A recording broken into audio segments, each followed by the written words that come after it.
Hi, good evening. Welcome to the MUWSC Podcast. We're up to number 67. This evening, I am absolutely thrilled to be joined by Chloe. Chloe, how are you doing? I'm good, thank you, Deborah. Hi, everyone. And Ian, how are you doing? Brilliant, thank you very much, Deb. Yourself? Absolutely tickety-boo. Ian, by this time tomorrow, you and I will have actually been in the same place physically as one another for the first time in 18 months.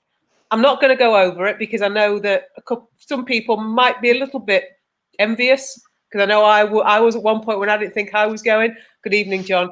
But we will touch on that game. So first things first, glad to be back home. Glad you're home and glad you're okay, John. Good to know you're okay. Good evening, Torrin. We're going to have a recap of, we haven't really discussed the signings. We haven't really, on these podcasts, discussed the managerial appointment. And I think it's good that we've had time for this all to settle in a bit and bed in and just everybody get used to it. Good evening, Karen. So I kind of want to go back to that point just after the end of the season, Chloe, when there was mayhem. It felt, good evening, Namrata, glad to have you with us. It felt like things were falling apart. And certainly if you read certain media outlets, we were a team in crisis, we were a club going backwards, and things weren't great. Fiona, good evening. She nails it. A proper pre-season pod, a last minute lineup change. Absolutely. Yeah. Hopefully, it's nothing that's going to keep Mark in an ankle boot, though. So we're doing okay on that ground. So when things started to emanate out of the club, obviously the publicity that was going on, to now, that shift, what are your thoughts on things at the moment, Chloe? I think it was, like you say, it was chaos at the end of last season. I think, we'd missed out on Champions League. Then we had Casey was leaving. Then everything started pouring out, and it seems that everyone just wanted to put us back into the ground and didn't give us any hope or any chance. Whereas now, when you look at it, it's quite exciting to look for the season. Well, I'm excited for the season ahead. I think we've had a few signings in, possibly some more coming in, hopefully, and new manager. And at the moment, he's on the interviews, he's saying the right things, he's doing the right things, and we hope for a good season. So from where we were a couple of months ago, I'm certainly a lot happier and more positive about our upcoming season. And I think that's what I've been keeping in mind, that in some ways, all that's happened is we've heard what's gone on, and we've found out the things that were true at the end of the season, but have now been announced. Ian, from May to August, where's your head been? I've always had faith in the club. I know that's probably blind faith. But is that not part of being a football fan, Ian? It is. No, you're right, it is. But I always thought we knew things were rumbling earlier in the year about Casey. NWSL and San Diego it's been rumoured for months. So her announcing that she was leaving didn't surprise me. And then what the club have done since that, I just trusted the process. They've always said that they're fully committed to the team. And what I have seen in those 3 months, since the end of the season, I can't question them. We've brought in some really good players, and we've got a manager that is making me feel really excited for the season. Okay. Let's hope that continues after tomorrow, Ian. Fiona says, lots of headlines written for clicks. Absolutely. There were the 2 Athletic articles back to back. Yeah, indeed. And I think we've all said our piece on that. Let's move on. John Fry. When Casey left, I was mega worried about the club. But day by day now, I'm getting more and more positive and optimistic. Just hope we get a few more signings to complete our squad for the new season. Yeah, I think we'd all agree with John that we would hope there's more than one coming in. The end of the window's getting closer. So obviously that's got to start happening soon. But we saw United do business like last year. So we know they can do it, and all the reports are that they're trying to. And it's interesting here, John said it. He was worried when Casey left, but he's more and more optimistic as time's gone on. These signings that have come in were all done before Casey left. And this is why I say all that's changed now is that we found out about them. So, Ian, when you say you trusted the club and you trusted their process, and you might be perhaps a rarity in that respect. But yeah, it's come to pass. Namrata's asking the question, just me or do the players seem to be more open about interacting on social media this summer?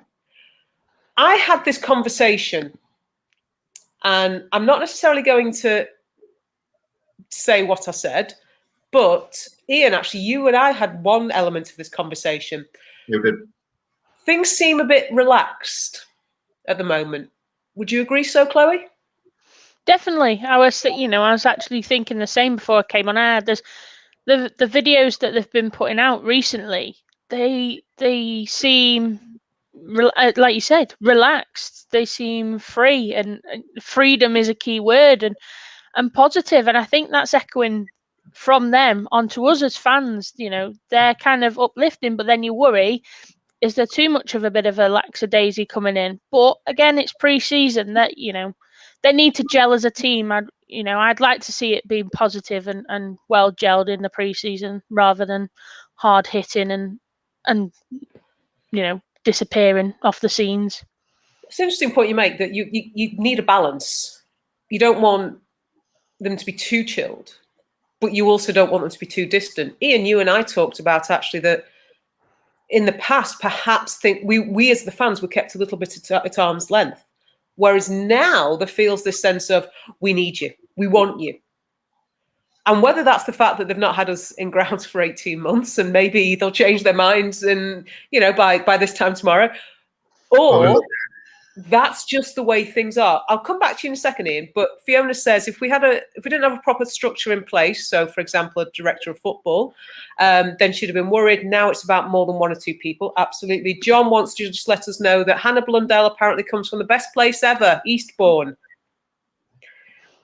Down the road. I'm biased, John, but I'd say Manchester's the best place. Namrata says that no one's giving us a chance. The players feel pretty chill. That's an element of it. And this also brings us back to that feeling that the fans had, I think, after the second Athletic article, of that siege mentality. It's us against everybody. You want to keep writing us off? You want to keep writing rubbish about us? We'll show you. Maybe that's the players. Ian, as a fan, how's it feeling for you with the engagement that you're currently getting? I think it's quite nice, and it's a step change in my personal opinion. It's something complete, as you said, we've kind of been kept at arm's length. The socials have been fairly, let's be honest, bland from the club since the formation of the club. We had United don't do a signing video like anybody else. Let's be honest. When the team was announced, it was done the right way. When we've announced signings, it's been done the right way. When we've let players go, it's been done in the right way. But everything else has been fairly bland and boring. But you just look for the videos we've had from the training camp up in Edinburgh in the last week. We've got round the world tricks. We've got, we've got all sorts. We've got Kirsty Hansen coming on. Can't wait to see you lot again, and stuff like that. Which I don't think we would see if Casey was still in charge, because I think that's her management style. She's very much a hands-on, I want to control everything type person. Whereas I think now we're probably seeing a much more relaxed atmosphere. I still think on game day they're going to be ready for it. Don't get me wrong. But what's the harm in having a little fun? That round the world thing that we saw yesterday, that was probably done after training. So there's no harm in that at all. It's just some nice, some content that we haven't seen from the club before, and long may it continue. Yeah, I think there is a shift, and I think it's been recognised by individuals at the club. But also no one here is going to say too many bad words about Casey. No. Everybody's got a different way of doing something. And it just seems that that's the only change we've really had, a manager change. Most of the players are still the same, but we've got more connection. And so everybody's going to say, well, that's the change of manager. That's the change of regime. Fiona says, a change in manager gives the players a new start. Don't need to feel weighed down by the expectations and pressures from last season. But, as you said, Chloe, really crucial that come game day, they're on it. Do you have any concerns in that respect? Not at the moment. Like I say, I think we're still in pre-season. That's, the hard graph. It's when we come to September time. If I'm still seeing poor performances, not the results, but more stuff all over socials, then I'd be worried.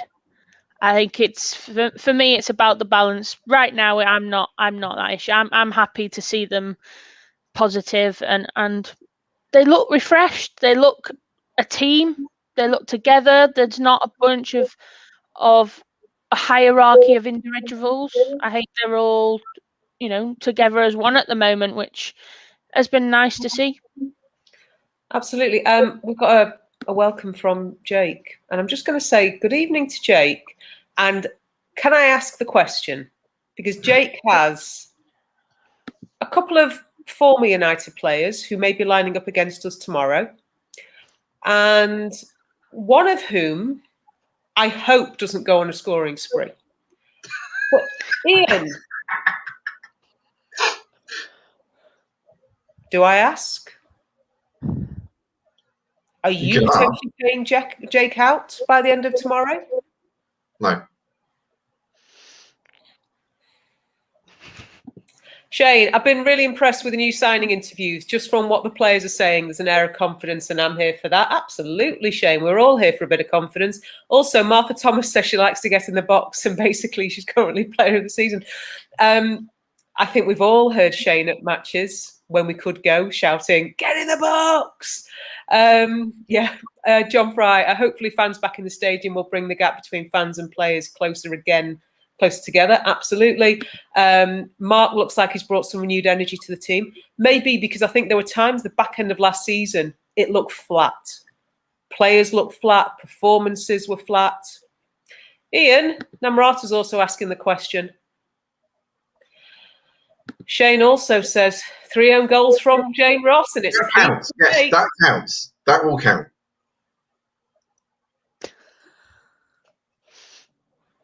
Okay, I'm not going to say anything there. It's a goal for United, isn't it? That's what I said. It's all about scoring for United. But Ian, she did in a game that you still refuse to acknowledge. Still no scene present, not any evidence. Good evening, David Nape. I hope you're going to have a good night's sleep, Nape, because we've got a long journey ahead of us tomorrow. I'll have the kettle on for you. Don't worry, lad. Thank you for joining us. We've seen one pre-season game. We were able to see the game against Liverpool. Obviously, we didn't have any footage of the last game. Tomorrow is televised. Somebody will tell me. I have a feeling there's nothing for the Brighton game. Somebody will tell me I'm wrong, hopefully, on the 28th. So from what was a game after our week's pre-season training, Ian, what were your thoughts on that performance against Liverpool? I thought there were some positives to come out of it. Kirsty Hansen looked brilliant. It's probably the best we've seen her for a while. She had a really good game, and then she seems to have a really good, in the tiny little clippets we saw of the game against Villa, she seemed to have a good game there as well. So positive start for Kirsty. She's one that probably realizes that coming to the end of her contract, she wants to stay, because the right wing has been somewhere where we sometimes have struggled. And if we can see Kirsty, keep going on like she has started, big season for her highlight, I think. Seems nice to see Boarisa. She just seems to pull the strings in midfield. There were some brilliant bits of play in that Liverpool game that we saw. Not sure still about the defence, because I still don't know what Mark's back four is. We've seen a couple of different iterations of the back four, so I'm not sure that's that's still the area I'm more concerned about, because we haven't got anything. We've not played, like 40, 60 minutes with a single back four. It's always been changed. So the only thing I'll be concerned about so far is just to get some familiarity in that back four playing together. Okay. John Fry, talking about the back four, just say you didn't think Martha Harris got to give her a surname now, haven't we? We've got two Marthas. Didn't think she looked great against Liverpool defensively. And I think perhaps we'd recognise that Martha may not be first choice this season. So, yes, we need players to get minutes. Obviously, the manager needs to see what they're like, but maybe we're not going to see her in the first choice back four. But always good to have competition. Jake says it as we've always said it for 2 years. Come on, Jane, don't let us down. Just the other way. Yeah, definitely. John Fry, yes, it's on MUTV tomorrow. Shane reminds me that there might be somebody there tomorrow who could verify that the hat-trick did happen. And the bonus, Shane, is if that person can verify it, I will pay out. If it can be verified, I will pay that £20 to Jake. I will give it to him on Friday night if he's there. Right, 16 minutes 12 into the podcast. Can somebody clip this that Ian will pay out? I've always said I would. I'm a man of my word. Oh, no. Ian, Jane got a hat-trick. You denied it. Torren, banging the drum for Norway. Boa Reese has been brilliant so far. She loves playing for United. I think what's been really interesting is looking at the socials. Boa Reese and Torres Dottir seemed, obviously there's a joint nationality there, but I think they're going to help each other to settle in, because I think Maria Torres Dottir admitted she didn't settle too well from when she came over in January. So hopefully those two will help each other along. John Fry's naming his team. Well, his back four. His back four would be Hannah Blundell, Aoife Mannion, Millie Turner and Honor. I'd take that. That's my back four. Fiona says, Ian, you haven't paid out. Chloe, how's that for a back four? Do you agree with it? Yeah, I think it's our best option. Judging on last season, I still have questions over Millie. Yeah. I think she went off the ball a little bit last season. So I think she's due a big one. The other three, no question. So if we get, some consecutive performances of that back four and consistency, then yeah, I think they'll be fine. And the next question, Ian, I'll come back to you in a minute, but while I've got Chloe picking the defence, let's go with the midfield. Does Boa Reese start regularly for you? In which case, who's your midfield? Without a doubt. She's come in. She looks like she's been there for months. She's taken the games. She's a playmaker. That's what she does. And I think at times, especially last season, we missed that. We were looking for someone in them dead rubber games where we were flat, someone to link the play. And I think from the games we've seen so far and the clippings we've seen so far, she can do that. The midfield's going to be tough because, we've got quite a few that can float around and mix positions. Maybe Stanny might get more of a look in this season. She's played under Mark before. So we'll see. I think that's a hard one to pick, the midfield, actually. But it's nice to have the choices. It's nice to actually now look and be like, okay, we've got depth and we've got talent in the depth we've got, which I think we lacked a couple of, for the couple of seasons. We've had the depth, but we've not really had the talent to match. So it's a nice headache for him to have. I'm glad I don't have the headache, but he can have the headache, and I'll just sit and enjoy. We can just sit there and go, no, I wouldn't have played them. No, I wouldn't have done that. But I don't think he's going to be good in this season. We're not going to know who it is. I'll tell you, lineup league's going to be interesting. But there was a point when last season it was a bit of a throw everybody up in the air and see what falls. I think we got to a point towards the end of the season where we knew. Admittedly, we had too many players out anyway, so we didn't have a big pool to choose from. But we reverted back to that really regular, stable 11, depending on obviously who was fit. And there was no surprise. And I dare say sometimes if you're first 11 or you've got an 11 that are playing well, you don't mess it up. But you need players to have that competition. And again, midfield feels like it's shifted in that respect. John Fry says in terms of his back four, he prefers Millie to Maria Torres-Dottir. I don't think we've seen the best of Maria. We certainly didn't see the best of Millie last year. Fiona, this season we'll see more rotation, subs earlier to change things now that we have depth. That's going to be interesting because I think a few of us thought that Casey's subs came too late to make an impact. So it'll be interesting to see what Mark's substitutions are like. I am struggling with him not just being called Mark, but being spelled Mark with a C. I do have to, I might end up calling him Skinner, but then I think of the teacher from The Simpsons. Yeah, sorry. All depends on the formation we're going to play. Now, I had this conversation, I think, with Nat, and I said, I wonder whether there's going to be a change in formation. We'll see that. And Fiona says, we can pick players to suit who we are playing. Yeah, that's a great point. Rather than just, this is our team, go out there and do it. I think Mark actually said in an interview as well. He did say that we need to be able to adapt for each opposition. And that's one thing I don't think we did that much again, last season under Casey. The formation seemed to be fairly rigid. We didn't change that often. The first season, at times we played two DMs. I remember when we went to Arsenal, they moved Alex Greenwood from left back into defensive midfield. But otherwise, we didn't really have much of a formation change last season. Whereas I think Mark is going to be more of a case of we're playing an opposition, so we're going to play the way we need to play to beat this opposition, rather than. That's how I see. That's why I hear from his interview he did yesterday. And ultimately, Ian, those interviews, those quotes, those comments, they don't win us matches. No. But bearing in mind perhaps the lack of enthusiasm around his appointment, if he can deliver on what he's saying, are you feeling positive? Yeah.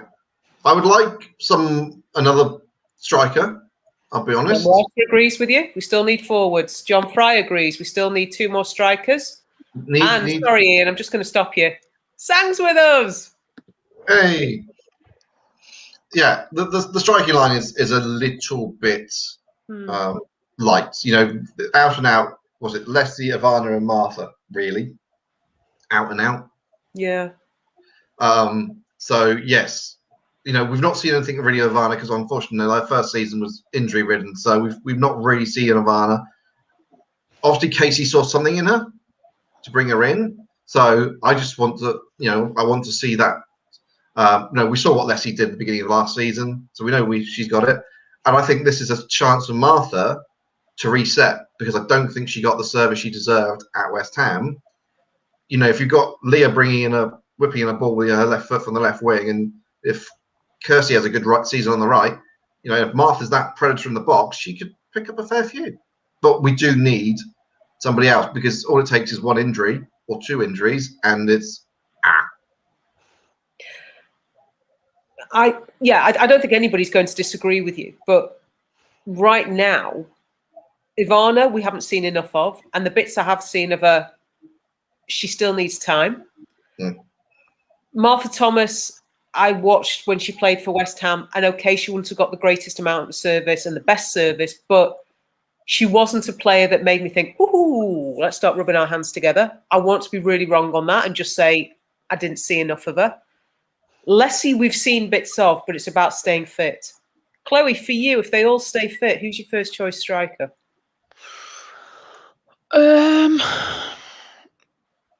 Got to be Russo, I think. Yeah. I think from the snippets we saw at the start, she's the one that really excites me. Her movement, her presence up top, the link-up play. For the age she is as well, I think she stays fit for a full season. It's going to be like having a new player, because, like you say, we didn't see much of her last season, but what we did see was quite exciting. So for me, if she's fit, she plays straight up first in the team. Yeah. Ian, would you agree? Yeah. I'm just going back to that West Ham game. Yes. And that just shows you what she can do. Yeah. John agrees with you. So that's, that West Ham game was the best of Leslie. And you could see what she could do in that game. She got some. She got some brilliant. The cross came in from Leah from the left was fantastic for her goal. But there's also the movement that enabled Tobin to get hers, and it's not just what she does on the ball; it's what she also does off the ball. I remember when Tobin Heath played for Manchester United. Yeah. John Fry says the goal against Villa was proof that Martha Thomas was in the right place at the right time in the box. Absolutely. This is what Shane said before. And Sang agrees that we need an out-and-out number 9. Glad to have you with us, Sang. I know I've welcomed you before, but glad to have you with us. And don't apologise for being late at all. Going back to Mark Skinner, Chloe, when the announcement was made and we got nearer to the appointment and the name had come out, what were your thoughts? Honestly, I wasn't, getting out the party poppers and running around thinking we're going to win the title. But, he's had up and down. You look at his Birmingham days. Yes, he did well for what he had, and I think we, no disregard to Birmingham, but we're better equipped than they were, and he did well with them. His time at Orlando has not been great. But I think it's sink and swim over in America. Some adapt to it, some can change to it, some can't. With many of managers have gone from here over there and torn up the league. He just fell short. It didn't work. So it's going to be interesting. From his interviews, he's filled me with more positivity than negativity. So, and like I say, he's manager of my team, so I'll back him. Back him. So you always got to, and he's done nothing at the moment to prove me otherwise not to. So, yeah, like I say, first off, it wasn't, like I say, a world headline announcement, but yeah, I'll take it. And I think that there were reasons behind his appointment that gave him the option over other people that maybe fans out there wanted. But as you say, he is the manager. Namrata says what we were saying before. He says all the right things. Needs to win matches now, though. And that's the thing, that he came in at a point where there was a lot of negativity. But the announcements were made about the players. He's then come in, could have again faced negativity and did, but there seems to have been a mood change. Karen says similar. I was underwhelmed when the name was announced, but his enthusiasm is infectious and I feel a lot more positive. Yeah, let's see what he does on the pitch, but he has my backing 100%. Definitely, 100%. And I think, we talked about loyalty before, Ian, as football fans. And I know I've said it countless times, rightly or wrongly, that you could stick 11 planks of wood out in United shirts and I'd support them. That's my version of the football fan that I am. I know it doesn't work for everybody. So whoever the manager is, and I said this, I think, on previous, that I've stood by David Moyes, I've stood by Louis van Gaal, Jose Mourinho, because they were the United manager. And that's the way I support the team. Other people do it differently. But yeah, you're right. He's come in at a point where he said the right things. He's got us all on side. Okay. Sang asked earlier,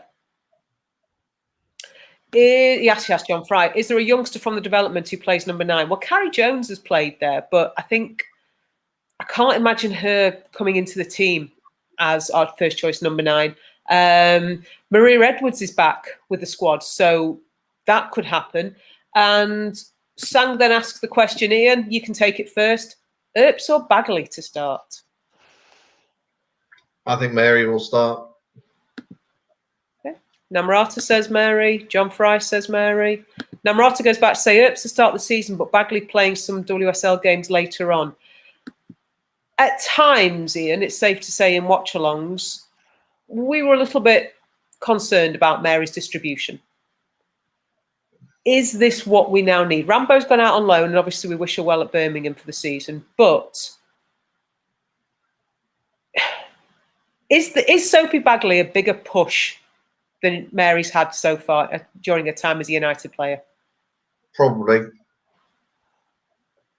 because she comes in with first team experience at other WSL sides, whereas Rambo and Fran don't. But both of those are still young. But then again, so's Bags. She's not that old either, but she does have first team experience. I see this being a case of Mary will be the league keeper and Sophie will probably be, she might start the Conti Cup games. Ian, do you think, though, that Mark Skinner's got the potential to say, after one or two bad performances, and we hope obviously they don't happen, whereas Casey perhaps was stuck with Mary as first choice, that actually Mark Skinner might say, right, that's it, Mary, you're having a few matches out? Yeah, it's quite possibly, yeah. Because there is someone down there that has, proper first team experience. As I said, no disrespect to Rambo or to Fran, but most of their match experience has been at youth level and hasn't been in, a WSL competitive game. So we've not really seen them. And I don't want to remind everybody, but Rambo's performance in Oslo still is still there. It wasn't a great performance, and you need a keeper that we've seen Mary pull off some absolute top class A's for us over the last 2 years. We really have. So she is a good shot stopper. There are things she needs to improve on, and distribution is one of them. However, Mark's way now is, Mark is very much a play out from the back person. Yes. So I don't know if we're going to see as many of the trademark Mary Earp's long range balls touch. So maybe actually playing out of the back will help Mary. That might help. The change of philosophy might help Mary in the long run. And I'm sure Mark will be the first one saying, "Look, we need to deal with distribution," and he'll go on with Ian and sort it out. Okay. Some comments. Vicky, good evening. Thank you for joining us. She admires Mark for coming in and not ducking the challenge of achieving top 3 this season. Absolutely. He could have very easily come in and said, we just all need to bed in again. But yeah, nailed his colours to the mast.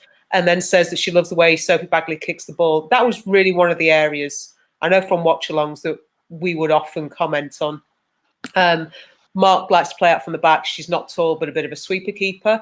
The comment I put up before from Fiona about Mary being a great shot stopper. None of us would deny that. Needs to work on her weaknesses more. Okay. Sometimes concentration, we've said, might dip. Torren, we've talked about it for 2 years. Earps needs some serious competition to stay sharp, as does every player. Absolutely. Now she'll have that. And Karen says, Sophie Bagley looks confident. She will give Mary competition for sure. Chloe, are you seeing Mary as regular and then Conti Cup, FA Cup games for Sophie Bagley? I think so at the minute, unless, something goes drastically wrong with Mary in the first opening games. We all know she's a great shot stopper. Some of the saves she's pulled off, we think how. And then some, she's letting complete howlers, and a distribution is questionable at times. So I think competition for her is massive. I don't think she's had that since she joined. And I think the point you said before about Mark, if Mary does have a couple of games, I think he will drop her. And I don't think we've had that choice to be able to do that beforehand with the backups we've had because of the experience or lack of experience that our previous keepers have had. Okay. Watch this space, but certainly it's good to have that depth and that challenge. Sang says we were 1 win away from making the Champions League. Yep, we were. 1 draw away, sorry. Gaffer still feels strange to call somebody that isn't Casey the gaffer. I'm going to have to shift on that one. Your gaffer is being realistic. Top 3, anything extra is a win. I think we'd all take top 3 right now. If you gave it to us, if you could guarantee it, we'd take it right now. Sue, good evening. I've just checked in to get an up-to-date look at you, so I recognise everyone tomorrow. It's been a while, Sue. Feb 23rd last year. Remember it? Everton, Wally Hall Park. Me and Ian, all being well, we'll see you tomorrow. And then September the 3rd. You going to be there, Chloe, against Reading? Fingers crossed. If I get a good run on that M6, as soon as I finish work, I'll be up there. Lovely. And windy day. Oh, windy day at Wally Hall Park. I mean, it's not as if Wally Hall Park's the ground of poor weather conditions or anything like that, is it?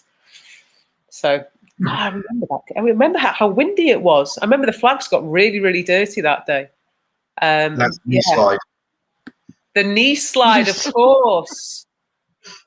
Oh wow. Sang says, if lost, follow the sombrero on the donkey. That one feels like forever ago. That whole conversation. We were doing pre-seasons. We were going to Europe. We were doing the lot.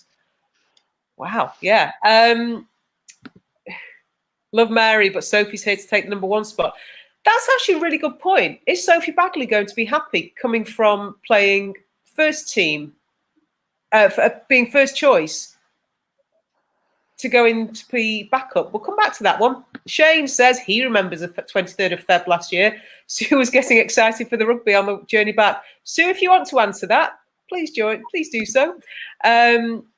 Namrata, so windy. If it was Everton, the match would be postponed.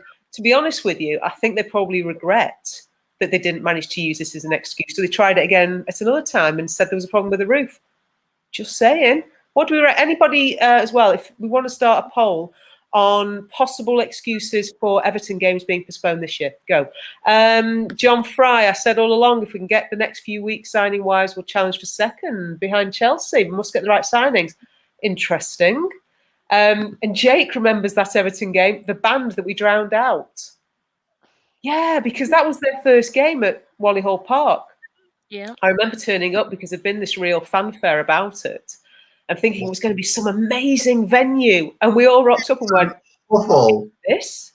Are we lost? It's a park. It's a park pitch. And it was awful. It was absolutely awful. And I will always remember the complaints from certain family members of our players because they couldn't actually sit in the seated area. Yeah. And there were some comments that even before the game had started were a little bit unkind. Now we'd all join in. Okay, guys, make sure you got all the paperwork needed to watch games. We're organised. We're on it. We're sorted. Bird droppings on the pitch. Oh, that would have been, that might be one possibility for Everton. Shane's coming up with one. Match cancelled due to dog walkers. Yeah, that annoyed me. We'd all paid for tickets. Meanwhile, there were people walking their dogs on the pitch behind that were watching the game anyway. Jockey wants us to sign Alana Kennedy. Yeah. And another right-sided forward, think we're good to go. Okay. Yeah. Fiona remembers somebody was annoyed at missing Bruno's first goal. There's a story to this one because the men were playing at the same time against Watford, if I'm not mistaken. And there was a real debate over, certainly Mark, which game Mark would go to. That's Supporters Club Mark, not other Mark. And in hindsight, we all made the right decision to go to Everton because that was the last game. But at the time, missing Bruno's first goal, a little bit disappointing for him. Obviously, a hat-trick last weekend. Hey, we were there for that one, so no complaints on that one. Sang, who have you guys got for opening night? We are the opening night of the league. Reading at home, 7:45. Cannot wait. Well, which makes it even better.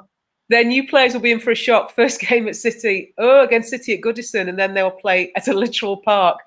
Yeah. Jake makes a really good point. Wally Hall Park was a downgrade on Southport. For anybody that had the joy of going to Southport once or twice, if you were really lucky, you could not think that Wally Hall Park was an improvement on it. I still say, Ian, I know you were there that first time. That first game at Southport sticks in my head as my favourite way. John Fry's been saying Alana Kennedy all summer. Yes, please. Okay. Torrin is very excited because she and Ellen are due over in November and they will be here for the game against Everton. She can't wait to visit the Windy Park. Just one problem, Torrin. Yeah, it might get postponed. Let's hope not. Sang. Everton, Reading at home is going to be a great game. quite frankly, any game we can all get to these days is going to be a great game. Yeah, the atmosphere should be something special. So Sophie Bagley, we'll come back to that one. Sophie Bagley, is she going to accept being a backup goalkeeper at this point, Ian? I think she's come to become number one. You know, Casey would have probably sold it to her like that. Because nobody signs a goalkeeper and say, you're going to be my backup. You know, what? Someone, you don't, I don't see why you want to come and be paid to sit on the bench. You don't want to sit on the bench. You want to play. So I think... Ian, I'll introduce you to a guy called Phil Jones. He seems to be perfectly happy with that one. He's lucky he even makes the bench. He's injured most of the time, bless him. Bless him. Yeah. He's had a bad run on injuries, Phil Jones. So I honestly think this could be a good thing for both of them. You know, it's the kick up that Mary could need. You know, if she does have a poor game, that she is easily replaceable. Because as we said, would you be comfortable putting Rambo in against a top level opposition? Probably not.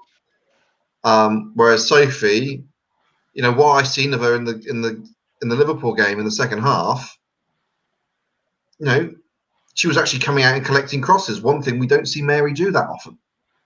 Mary seems to sit back on a line or goes for a punch and sometimes misses it. Whereas I thought Sophie was much more comfortable coming out to collecting crosses than Mary is. So, you know, I don't think Sophie's come to be a backup. I think she's there to push Mary for the number one spot. Which makes the next couple of pre-season games really, really interesting. Dennis has asked a question here. Ian, I know we've talked about this one. What do we feel about not playing on grass tomorrow? Ian, we've talked about the fact that I think it's Shane as well has had an issue with the fact that our best performances are very, very rarely on artificial pitches. Yeah. Tomorrow's a pre-season, so yeah, we obviously don't want to put in a bad performance. Does it worry you at any point, Ian, that game tomorrow then? The only issue I have with 3G pitches is injuries. Yeah. If you're not used to playing on them, you can get an injury fairly... It's much easier to get an injury on a 3G pitch than it is on a grass pitch. As a referee, I hated 3G pitches. Yeah, but as a referee, we just hate referees. That's fair enough. Absolutely fair enough. But we think of referees in the same way we think of applesauce. 43 minutes it's taken. Just saying. I was going to say it's a surface we've never played well on, but you've got to play on the pitch that you're given on. You know, you have to play football. The one thing you can guarantee on a 3G pitch is a bounce of the ball is going to be higher than you're expecting it to be, and the ball will roll through. So there's no excuses for first touches and stuff like that. It's just a case of don't try and do anything stupid on it. You know, don't try and do any fancy turns because you could. But that's the one thing I like about the WSL is there's no 3G pitches in the WSL. It's not allowed. Sue says about Alana Kennedy, much better player than she showed at Spurs. She was fairly underwhelming in the Olympics, lacks consistency lately. Yeah, but I think we'd all take her. She'd be a useful addition. Namrata, as ever. Even Emma Hayes said LJ would be getting substantial game time. Managers lie so much. Has LJ actually played a minute for them yet?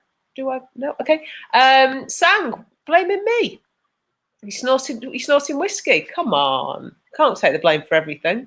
Phil Jones' testimonial, the club doctor's captain. Yeah. Probably more. Yeah, John Fry. Ollie said that Phil Jones looking really fit for the current season. God help us if he's picked. Apparently, Phil Jones wants to stay and make a future for himself at United. Yeah, all right. For Sue, Sophie Bagley might be number 2 for maybe a season, but that's better than Championship with Bristol. Okay, who'll likely struggle to get promoted. That's going to be interesting, actually, to see who does come up from the Championship. Sang then says, Sophie's a good keeper, maybe better than Mary, maybe not. Hey, we're going to find out. Vicky talking about artificial pitches, so dangerous. Yeah, there's a reason why the WSL doesn't like them. John Fry says he hated playing on artificial pitches. The bounce is horrible. Sang says we shouldn't let Hannah Blundell play an AstroTurf. Hey, she's ours now, okay? You've got no claim on Hannah Blundell anymore. You got LJ. Just you'll keep LJ. I really think Hannah's got in with the group really well. Just seeing what the banter that she's already having, I think she's happy again.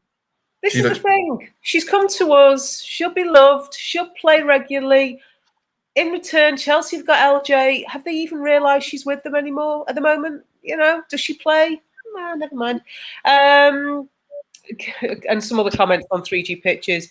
Get used to them playing week in, week out. Get your plastic studs on. Yep. 3G is hard on the knees of the players. Hopefully it's okay on the ankles. And Shane, someone should tell Leicester about 3G pitches in the WSL. I don't think they've got the memo. I don't think Leicester have got the memo about having to have a ground yet. Somebody does need to work on that one. Hannah doesn't seem fully fit yet, lacking game time. Well, she's not played regularly, so that might take time. Sang says, I miss Hannah so much. Dennis, it's good that the team are all together for a full week in Scotland. So if you've cut matches, then great opportunity to take number one spot. Absolutely. Chloe, I don't wish to make you jealous or anything, but we're playing tomorrow night. The game is on MUTV if anybody's able to watch it. Sorry, Namrata.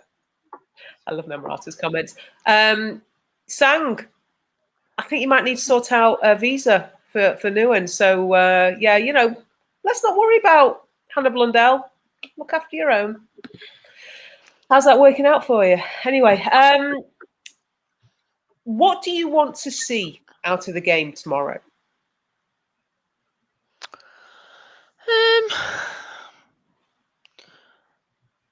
I'd say rotation in formations as well as players.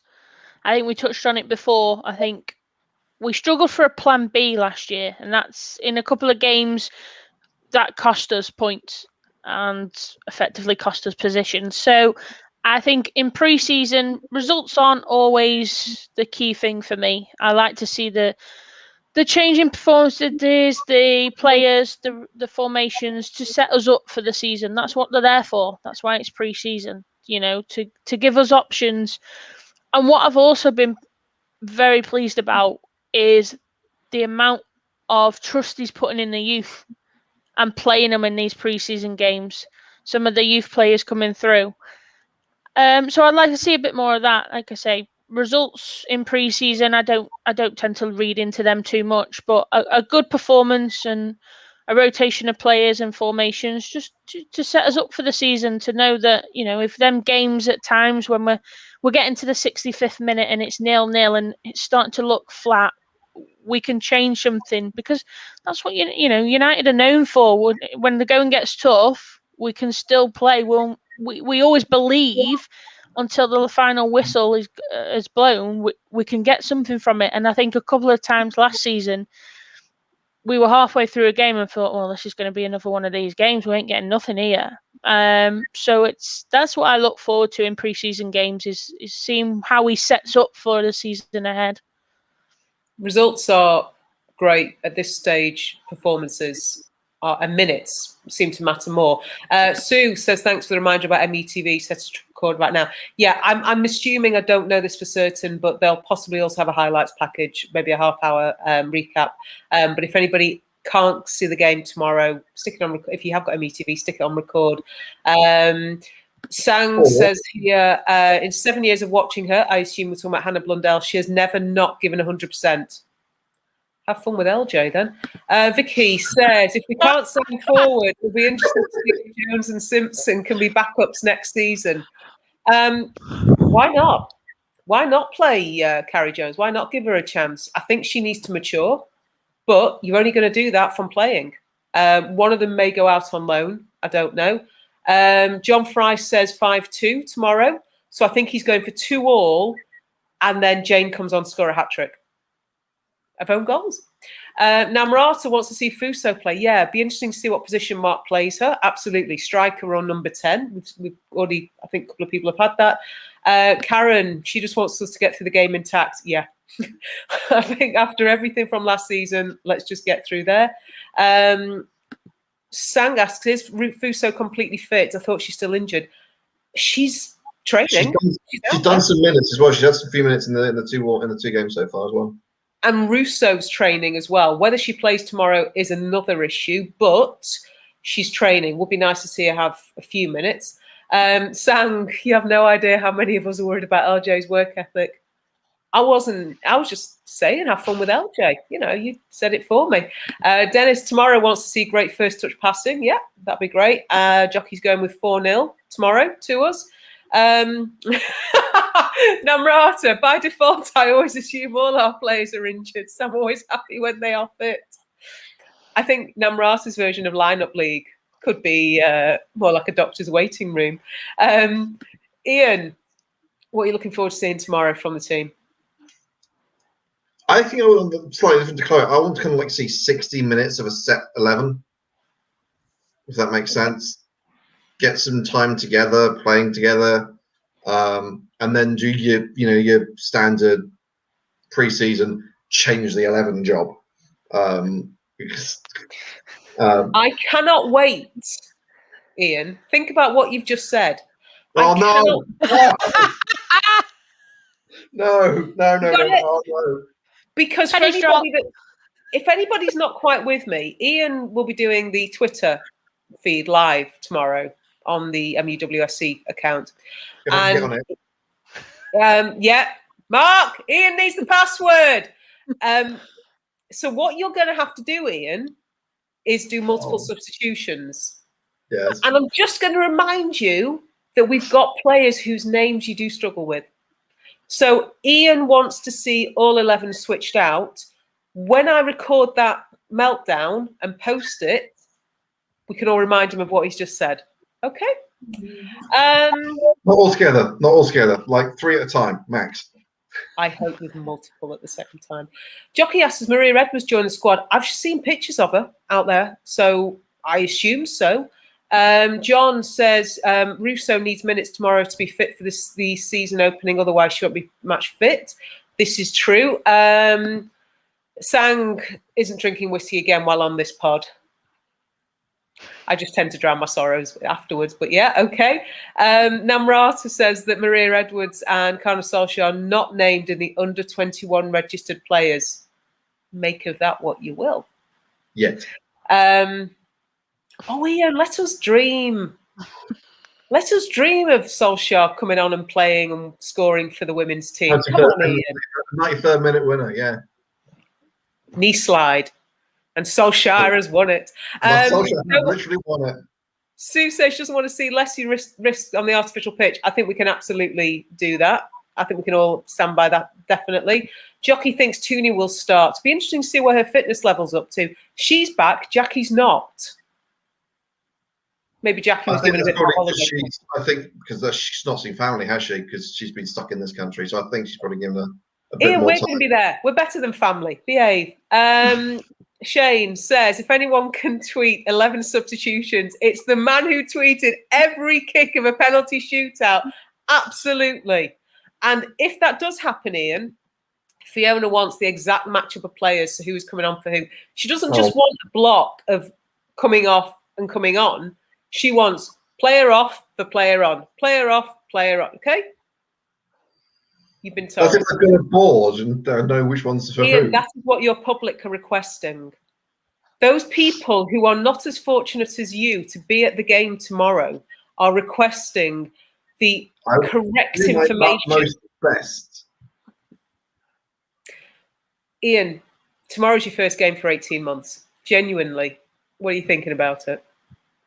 I can't wait. I really can't.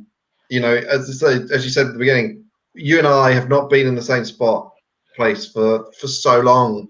You know, I remember saying goodbye to you at that on that Sunday afternoon. And said, you know, because of the international break. So I said, see you in a couple of weeks, and then that couple of weeks was postponed, because was that the Chelsea game that got postponed, or was that the other game that got postponed? Chelsea would have been Feb, if I'm not mistaken. It's already been postponed. We actually had West Ham, I want to say the 22nd and the 29th of March. I think we had West Ham on the 22nd, City on the 29th. Ian, you're being told by your public, the Norwegians need you. So we weren't going to have a game for another month. Yeah, it was a while, and we always just said we'll see you in a month's time, and then suddenly, the next thing you know, you're getting text messages from the government to say stay at home, and you never thought you'd ever see that in your lifetime. So it's going to be. I have a really early start tomorrow, and I couldn't give a.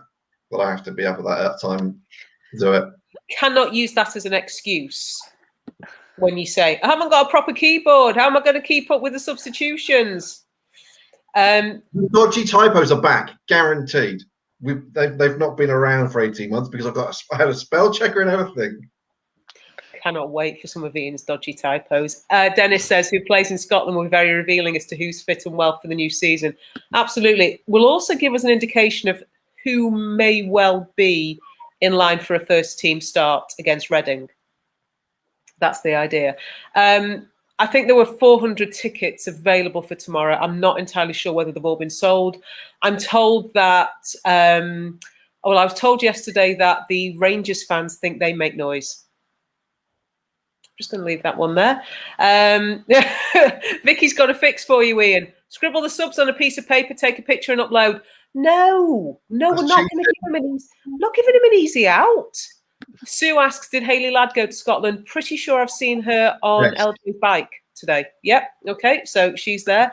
You can cheer her on as well tomorrow, Sue. It is getting that bit more real now. And we are at that point of knowing that the games are imminent for those that can't get there tomorrow. Chloe, I know we've talked about this now, but it's getting closer. And after tomorrow, effectively, the next game is that Reading game, which hopefully the traffic will help you with and you'll get there on time. So what's the one thing you physically really, really want to see at some point this season, whether it's can't get a Jane Ross hat trick. Yeah. Is there one player? Is there a particular kind of goal you're hoping to see? What is it? Or is it just a case of right now, anything?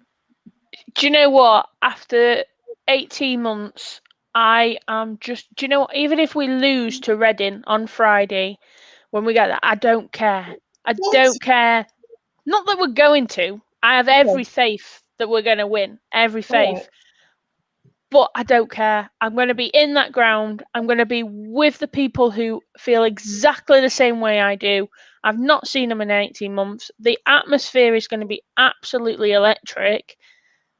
And it's going to be nice to see the new players fit, come on and see them. But just to be there, and all season, there's not going to be one moment that I look forward to. Normally in a game, I kind of like, I wanted to see an Amy Turner goal. That's not going to happen this season. But, right now, just to be back in that stadium, I can't wait. I cannot wait. I'm like a kid at Christmas. Yeah. And I think so many people will be. It's of a similar vein. John Fry says for him, tomorrow is all about performance and getting fitness levels up. Absolutely. Vicky comes with a great point here. I want the siege mentality from the team in true United style. Show the haters we are a great team. Yeah, I want that backs to the wall, sod you kind of mentality that we thrived. We thrived under Fergie. That sense of we don't care. It's that hated, adored, never ignored thing that I think as fans we relish. And maybe the team hasn't quite got that yet. Maybe the women's team hasn't got that mentality, but maybe they need it. Maybe they're going to need it at times this season. Maybe they needed it last season. Maybe without fans, it was difficult to get that edge. Hopefully that's going to shift. We're coming up to an hour, so we're going to try and tie this up. But I just want to say thank you very much to Chloe and Ian. Chloe, all being well, we're going to be together in a couple of weeks. Yeah. Ian, you're going to have to get yourself to bed soon, lad, because you've got to get yourself ready for all of those substitutions. I've got to be up at 3. I think I'll get a load of flags and badges. I do not care that I have to be up at 3. I am looking forward to it. I'm going to be in Edinburgh. I'm going to be in Glasgow at 8:15 tomorrow morning. Ian, if you're going to Edinburgh, I hate to tell you, but there might be a problem. No, you're wrong. No, definitely go to Glasgow. I'm going to be there at 8:15. I can't wait. And it's the first time I've travelled really outside the south of England since that Everton game. I've not even been into London, so this is good. You've got an earlier wake-up time than Sue. So I can't put the comment up. There is an expletive, and we are pre-watershed in case anybody is live. She's getting up at 5:30, though. Napie's leaving. I think we're leaving here at about 11 o'clock. So nice leisurely start. We're going to have a nice leisurely jaunt, drive up to somewhere that isn't Glasgow, apparently, according to Ian. But yeah, for anybody that's not... Glasgow ticket, so... Are you sure? Yeah, but that's your match ticket, Ian, not your flight ticket. And Jockey says, quite frankly, Ian, if you've got to be up at 3 o'clock, no point sleeping now. Just go for it, Ian. Just wing it. Yeah, says Glasgow on there as well, so that's fine. All right, can't see it. We'll just take your word for it. Fine. Enjoy your trip. Torrin says she's jealous. Have fun. Send footage. Oh, don't worry, we will. Please enjoy going to live games again. Absolutely. Best part of football. Please stay safe and have fun. Definitely. Jake, thank you for joining us. Another great podcast. Jake, hopefully we're going to get to see you at Lee as well at some point. Karen, can't wait. See you tomorrow, guys. Yes, hopefully you've got a safe trip as well. Everybody who's going, however they're going, and anybody who's watching it, we are going to be making as much noise as we can. I think as we step off the bus tomorrow, we start the Bring On United, because we cannot start that soon enough. I think the Stretford Enders were the TRA was starting it about an hour early on Saturday. At one point, I thought, hang on, you can't keep this going all the way through. But tomorrow's just going to be a heck of a release, and I'm happy to take money on who's going to be the first one in tears. I do have my suspicions. Ian's one of the options, but hey ho. Yeah. Everybody, thank you very much for watching. Chloe, Ian, thank you very much for joining me. Ian, safe flight tomorrow. Chloe, in a couple of weeks' time, safe journey down the M6, please. Fairly rapid, safe, but get there, get to the Reading game. To everybody who's watched, everybody who's contributed this evening, thank you very much. Really do appreciate it. We're not going to be here next week. We're off to watch the Devs play. Going to Hull. Yeah, I know. Don't I?